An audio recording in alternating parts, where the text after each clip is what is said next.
नमस्कार। आज हम बात करने जा रहे हैं एक ऐसे क्रिकेट मैच की जिसने सच पूछे तो विमेंस क्रिकेट में पॉसिबल का मतलब ही बदल डाला। ये सिर्फ एक जीत नहीं थी, ये एक स्टेटमेंट था, एक ऐलान। ये नंबर देखिए, 339। ये सिर्फ एक नंबर नहीं है, यही इस पूरी कहानी का सेंटर पॉइंट है। सोचकर देखिए, ये वो पहाड़ जैसा टारगेट था जो इंडिया को चेज करना था। एक ऐसा स्कोर जिसे हासिल करना उस वक्त विमेंस क्रिकेट में आसान शब्दों में कहें तो नामुमकिन सा लगता था। तो चलिए सीधे चलते हैं उस मैच में। एक ऐसा टारगेट जो ऑन पेपर इम्पॉसिबल लग रहा था। तो सीन कुछ ऐसा था। तारीख थी 30 अक्टूबर 2025। जगह नवी मुंबई का doctor DY Patil sports academy. और सुनिए, ये कोई हल्का फुल्का लीग मैच नहीं था, बिल्कुल नहीं। ये एक नॉकआउट मैच था, मतलब डू और डाई। जो हारा उसका सफर वहीं खत्म। और सामने कौन था? सामने थी ऑस्ट्रेलिया, 7 बार की वर्ल्ड चैंपियंस। एक ऐसी टीम जिसका क्रिकेट की दुनिया में सिक्का चलता था। उनको हराना, अरे वो तो अपने आप में एक ट्रॉफी जीतने के बराबर था। तो समझ रहे हैं ना, इंडिया के लिए ये चैलेंज कितना बड़ा था। तो अब चलते हैं मैच के पहले हिस्से में। यहां ऑस्ट्रेलिया ने स्टेज सेट किया, और क्या जबरदस्त तरीके से किया। ऑस्ट्रेलिया ने पहले बैटिंग की और स्कोरबोर्ड पर लगा दिए 338 रन, सिर्फ 49.5 ओवर्स में। अब जरा इस नंबर को समझिए। विमेंस ODI क्रिकेट में एक आम विनिंग स्कोर से ये कहीं कहीं ज्यादा है। उन्होंने सच में इंडिया के सामने एक किला खड़ा कर दिया था। और ये स्कोर बना कैसे? उनके ओपनर्स ने एक सॉलिड स्टार्ट दी। फिर फीबी लिचफील्ड ने क्या कमाल की सेंचुरी बनाई। उन्होंने एक बार फिर साबित कर दिया है कि भाई, इस टीम को हराना बच्चों का खेल क्यों नहीं है। तो अब बारी थी इंडिया की, इस ऐतिहासिक, इस पहाड़ जैसे टारगेट को चेज करने की। इमेजिन कीजिए ड्रेसिंग रूम में क्या माहौल रहा होगा। हर तरफ प्रेशर, लेकिन मैदान पर अभी एक नई कहानी लिखनी बाकी थी। इंडिया ने 339 का पीछा शुरू किया। शुरुआत के बाद मिड इनिंग्स में कुछ इंपॉर्टेंट पार्टनरशिप्स ने गेम में जान डाली। इस बीच प्रेशर का असर ऑस्ट्रेलिया पर भी दिखा।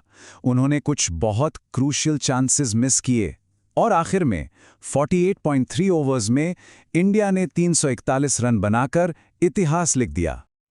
लेकिन जैसे जैसे मैच आगे बढ़ रहा था, सबसे बड़ा सवाल यही था कि क्या इस पेस को मेंटेन किया जा सकता है। हर ओवर के साथ प्रेशर बढ़ रहा था, रिक्वायर्ड रन रेट बढ़ रहा था। हर एक बॉल के साथ उम्मीदें ऊपर नीचे हो रही थीं। अब बात करते हैं उन हीरोज की जिन्होंने इस नामुमकिन लगने वाले काम को मुमकिन कर दिखाया। आखिर कौन थे वो? और इस सवाल का सबसे पहला और सबसे बड़ा जवाब है Jemimah Rodrigues. 127 run not out, एक ऐसी पारी जिसने मैच का रुख ही पलट दिया।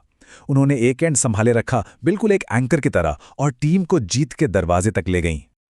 हाँ, और ये जो स्कोर के आगे स्टार है ना, इसका क्रिकेट में मतलब होता है नॉट आउट, यानी बैट्समैन आखिर तक आउट नहीं हुआ। और ये बात रॉड्रिक्स के इस परफॉर्मेंस को और भी स्पेशल बना देती है। लेकिन उनका साथ देने के लिए भी कोई चाहिए था, और वो थी कैप्टन हरमनप्रीत कौर। उन्होंने 89 रन्स की एक तूफानी, एक ऐसी पारी खेली जिसने मोमेंटम पूरी तरह से इंडिया की तरफ शिफ्ट कर दिया। इस चेस को जो स्पीड चाहिए थी ना, वो उन्होंने ही दी। सच कहें तो रॉड्रिग्स और कौर के बीच जो पार्टनरशिप हुई ना, वही इस जीत का इंजन थी। इन दोनों ने मिलकर लिटरली ऑस्ट्रेलिया के हाथों से मैच छीन लिया और सारा का सारा प्रेशर उन पर वापस डाल दिया।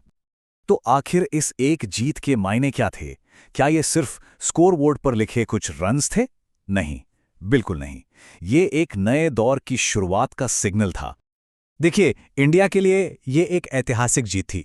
चैंपियंस को नॉकआउट कर दिया और ये साबित किया कि अब ये टीम मेंटली बहुत स्ट्रांग हो चुकी है। वहीं दूसरी तरफ ऑस्ट्रेलिया के लिए ये एक रेयर हार थी, खासकर इतने बड़े नॉकआउट मैच में। इसने ये भी दिखाया कि प्रेशर में उनकी फील्डिंग भी बिखर सकती है। और इस जीत ने रिकॉर्ड बुक्स में भी अपना नाम दर्ज करवा लिया।